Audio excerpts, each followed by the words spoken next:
Shalom, brothers and sisters. Grace be unto you and peace from YAHUAH the Father and YAHUSHA the Messiah, his Son.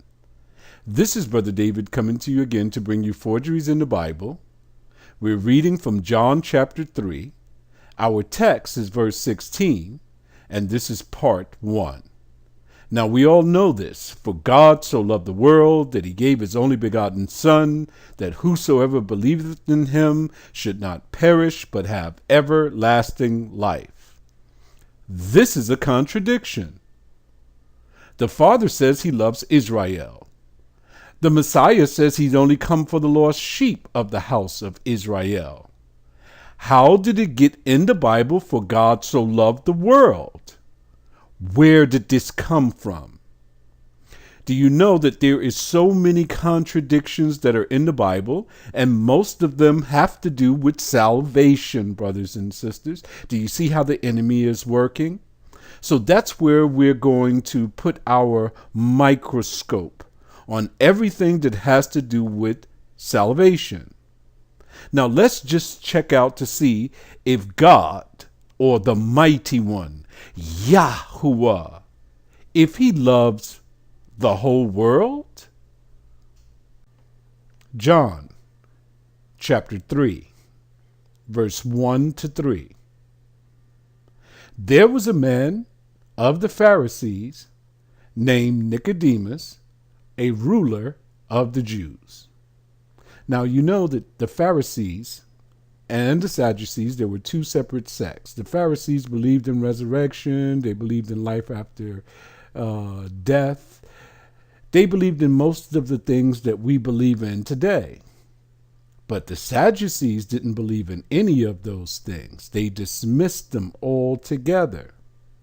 Now this man Nicodemus was a Pharisee. The Apostle Shaul, or the Apostle Paul, he was also a Pharisee, a ruler of the Jews. Do you see this word Jew here? I want you to see something. Online Etymology Dictionary, the word is Jew. Look when it was introduced. Late 12th century. This word was unknown until the 12th century. If you thought it was from the 1st century, if you go back to the times of the Messiah and the apostles, they would not know what you're talking about if you use this word Jew. First of all, there was no J created as of yet, so they would have been like, what is that? A Jew, ancient or modern. As you see, there's two separate categories. One is the ancient, that is us, the children of Israel, and the modern one is one of the Jewish race or religion. What religion is that? Judaism. We do not have a religion. We have a way of life. From Anglo-French EU, Old French Jew, Modern French Juif, from Latin Udeum, nominative Udeus, from Greek Udeos, from Aramaic, let's stop right here. Everything that came before was speaking of the modern Jew. Now we're going to see this so-called ancient Jew. See in parentheses, it says Semitic. The word is not Semitic. It is a cover-up. It is Shemitic, meaning that you're from the line of Shem. Yahudah, Hebrew, Yahudi. Look what they have here, a Jew. So they're telling you that the Hebrew Yahudi is a Jew. From Yahudah, that is the original, Yahudah, and then they have Judah. Judah is the modern term. See that J there? The J supplants the father's name in the beginning, Yah, and they put a J there to cover up his name. Literally celebrated, name of Jacob's fourth son and of the tribe descended from him. So you see, brothers and sisters, we've been supplanted in every way by these Jewish folks.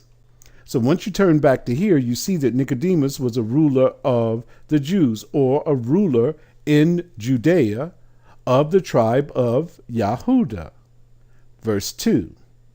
The same came to Yahusha by night and said unto him, Rabbi, we know that thou art a teacher come from the Mighty One. For no man can do these miracles that thou doest except the Mighty One be with him. So you see, brothers and sisters, it is the same then as it is today. The only thing that people pay attention to is the miracles and the prophecies. They don't care about the wisdom that comes from the Mighty One. Yahushua was spitting out wisdom on a constant basis. But as you see, Nicodemus didn't pay any attention to the wisdom. The only thing that he noticed was the miracles. And because of the miracles, he says, you surely must be come from the Mighty One. But look at the reply that comes from our Messiah. Yahushua answered and said unto him, Verily, verily, I say unto thee, except a man be born again, he cannot see the kingdom of the Mighty One. So you see, brothers and sisters, he paid no attention to the foolishness that Nicodemus was speaking about in verse 2. He bypassed that. He ignored all of the accolades that Nicodemus was trying to throw on him so that he can control him. Yahushua instead turned it against him. He says, listen, I'm looking into the heart. You need salvation, buddy. And except you be born again, you will never enter into the kingdom of heaven. Now, look at something else in verse 2. He came to Yahushua by night. Why didn't he come by day? Because he did not want anyone else to see him. Verse 4. Nicodemus said unto him, How can a man be born again when he is old? Can he enter the second time into his mother's womb and be born? Now, if I was there in those times and Nicodemus said that to me, I would say, what kind of foolishness are you speaking? But look at the reply of our Messiah. Yahushua answered, Verily, verily, I say unto thee, except a man be born of water and of the Spirit, he cannot enter into the kingdom of the Mighty One. Verse 6. That which is born of the flesh is flesh, and that which is born of the Spirit is spirit. Verse 7. Marvel not that I said unto thee, ye must be born again. Don't be so fascinated and thrown off that I said that you must be born again. Verse 8. The wind bloweth where it listeth, and thou hearest the sound thereof, but canst not tell whence it cometh and whither it goeth. So is every one that is born of the Spirit. Verse 9. Nicodemus answered and said unto him, How can these things be? Verse 10. Yahushua answered and said unto him, Hey, aren't you one of those rulers? One of the masters of Israel, and knowest not these things? Here it is, Nicodemus was a Pharisee. He was a teacher of the law. They were the most educated of the teachers of the law. Here it is, the Messiah was telling him that he must be born of the water and of the Spirit. But Nicodemus knew nothing about this. The Messiah is saying, hey, you're a teacher of the law, a master of Israel. You're supposed to know these things. I, myself, Brother David, pulled up 39 verses on ritual cleansing. The Bible also tells you in the Holy Spirit that he was going to circumcise the heart with the Spirit. But yet Nicodemus did not know these things. I wonder what could have happened even in those days. The people who were supposed to teach us did not even know about the water and of the Spirit, even though it is in their Torah. Verse 11. Verily, verily, I say unto thee, we speak that we do know, and that is the truth, and testify that we have seen, and ye receive not our witness. Verse 12. If I have told you earthly things, and ye believe not, how shall ye believe if I tell you of heavenly things. Verse 13, and no man hath ascended up to heaven, but he that came down from heaven, even the Son of Man, which is in heaven. I'm sure that you guys know this passage, right?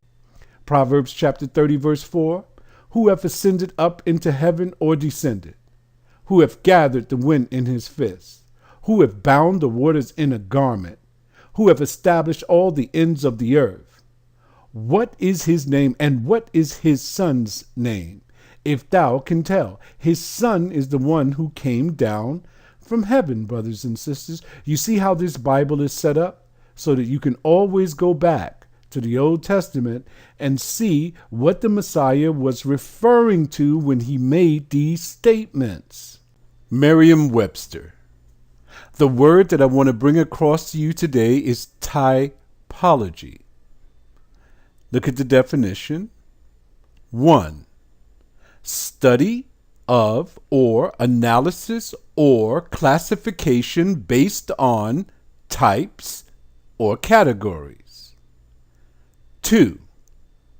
A doctrine of theological types, especially one holding that things in Christian belief are prefigured or symbolized by things in the Old Testament. So you see, that's where we got the new is in the old contained, the old is in the new explained. And the scripture describes it like this. It says, try the spirit by the spirit to see whether it is of the mighty one. So with typology, you can paint a portrait, a type, a picture of who the Messiah was, what he came to do. When you see these types, portraits, and pictures, you can recognize the Messiah in anything that you read. So let me give you an example of a portrait or a type in the Old Testament that correlates with the New.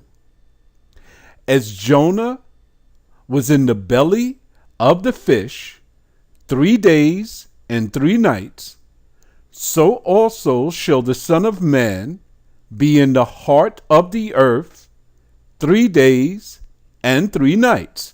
So you see the portrait, right? He's painting you a picture of who he is, why he's come, and what he's come to do. Let me give you another one. Remember when Abraham went to sacrifice his only son? And when he went to sacrifice his only son upon that mountain, and he placed him upon the altar that he had built, when he was ready to bring the knife down upon his only son, Isaac, the angel came and stopped him and said, YAHUAH, the Mighty One, will provide for himself a lamb for the slaughter. So this is painting you a picture of what the Messiah was to do when he came. Verse 14. And as Moses lifted up the serpent in the wilderness, even so must the Son of Man be lifted up. Verse 15. That whosoever believeth in him should not perish, but have eternal life. You got that, brothers and sisters?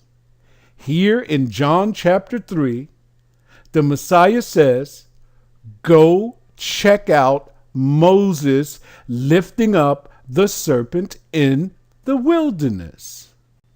When you go to Numbers chapter 21, verse 4 to 5. Verse 4. And they journeyed from Mount Hor by the way of the Red Sea to compass the land of Edom. And the soul of the people, you see that word, the people, those two words, the people was much discouraged because of the way. Anytime you see the people in the Bible, it's speaking about the children of Israel. Verse 5. And the people spake against the Mighty One and against Moses. Did the world speak against the Mighty One? Did the world speak against Moses? Only the people. Who were the people? The children of Israel. Where were they? In the wilderness, in the desert. Wherefore have ye brought us out of Egypt to die in the wilderness? Do you see the accusation that they brought against the Mighty One and against Moses? That they brought them out of Egypt to kill them? I wonder what demon came up in the midst of the children of Israel. For there is no bread. Oh, now we see. No food, right? No wonder they were complaining. Neither is there any water. Oh, that's even worse. No water to drink. And our soul loatheth this light bread. Oh, they did have bread after all. But they had the bread that was sent down from heaven. That bread was called manna. You know, the word manna means, what is this? We don't know what this is. What is it? So they had this light bread, but they said their soul just hated this light bread. Verse 6. And because of their accusations, brothers and sisters, look at the judgment. Remember, they spoke against the Mighty One first, and they spoke against the Mighty One's mouthpiece, his servant. And Yahuwah sent fiery serpents among the people. Did he send these fiery serpents among the whole world? Remember who sinned against Yahuwah? Who sinned against Moses, the children of Israel? Did he send fiery serpents to anyone else in the world? The Africans, the Asians, the Europeans? No. And they bit the people. Did the serpents bite the Europeans, the Africans, the Asians? No. And much people of Israel died. Oh, now we see. The target group is the children of Israel. They spoke against Yahuwah. They spoke against Moses. Yahuwah sent fiery serpents among the people, and they died. Verse 7. Therefore the people came to Moses and said, we have sinned. We have transgressed the law. For we have spoken against Yahuwah and against thee. Pray unto Yahuwah that he take away the serpents from us. And Moses prayed for the people. Look at this, brothers and sisters. They went to to Moses and said, pray to the master of the universe that he take away these serpents from us. Us is a pronoun. It describes a person, a place, or a thing. Who does this us describe? When you go to verse 6, it describes Israel.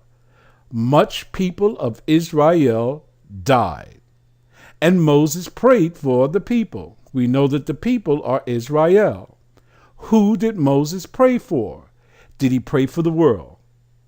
Did he pray for the Europeans, the Africans, the Asians, or any other group except for the children of Israel? This is definitive. He only prayed for the children of Israel that the serpents will be taken away from them. Verse 8. And Yahuwah said unto Moses, make thee a fiery serpent, and set it upon a pole. Did he say set it upon a cross? He said set it upon a pole. And it shall come to pass that everyone, you see in parentheses, I have whosoever, that is your whosoever, that is bitten, when he looketh upon it, shall live. Who is the whosoever? Only the children of Israel were in the wilderness. Verse 9. And Moses made a serpent of brass, and put it upon a pole. And it came to pass that if a serpent had bitten any man, when he beheld the serpent of brass, he lived. Here's a representation. I couldn't find any black folks in any of these pictures that the Europeans created, but we just want to see the pole and the serpent. They were in the wilderness. Moses did not put it on the cross, as you see. He put it upon this pole. Look in the middle here. This representation, the two serpents going head to head. This is a symbol of your medical association, your medical field today. This is supposed to mean healing. Did you know that, brothers and sisters? Everything that the Europeans have, they have stolen it from someone else. Then they add a little bit of their own flavor to it. What did they add here? Well, they put wings on the pole, and they put two serpents face to face. So I guess the serpents are constantly biting one another, the way that it's going here, which means that there is no healing. That tells you exactly what the medical field is all about, even today, brothers and sisters. They do not believe in healing. They believe in treatment. There is no money in healing. Isaiah chapter 53, verse 5. Remember the parallel. As Moses lifted up the serpent in the wilderness, so also must the Son of Man be lifted up. Why was he lifted up? Look at verse 5. But he was wounded for our transgressions. You see the word our? Our is a pronoun. It describes a person, place, or thing. Our points back to the children of Israel. Read context, brothers and sisters. Read it all. So he was wounded for our transgressions. What transgressions is that? Transgression of the law. Who was under the law? Only the children of Israel. He was bruised for our iniquities. Iniquity is the guilt that comes from transgressing the law. He was bruised for the children of Israel. That's the our, brothers and sisters. The chastisement of our peace was upon him. The chastisement of our peace? Well, he came to bring peace between the northern kingdom and the southern kingdom. He came to make the two one.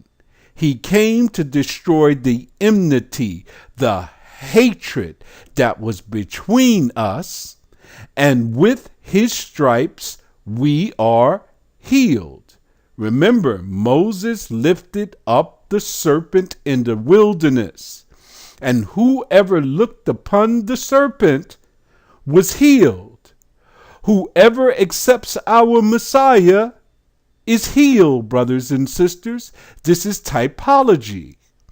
But one of the things about typology, it always points back to one group of people. The children of Israel. John chapter 3, verse 16. There's something wrong with this, isn't there? We just saw what the Messiah wanted us to see. He said, go back and check out Moses. Where was Moses at? In the wilderness. Who was he with? The Israelites. Who sinned against the Mighty One? The Israelites. Who sinned against Moses? The Israelites. Who did he send fiery serpents to bite? The Israelites, brothers and sisters, and no one else.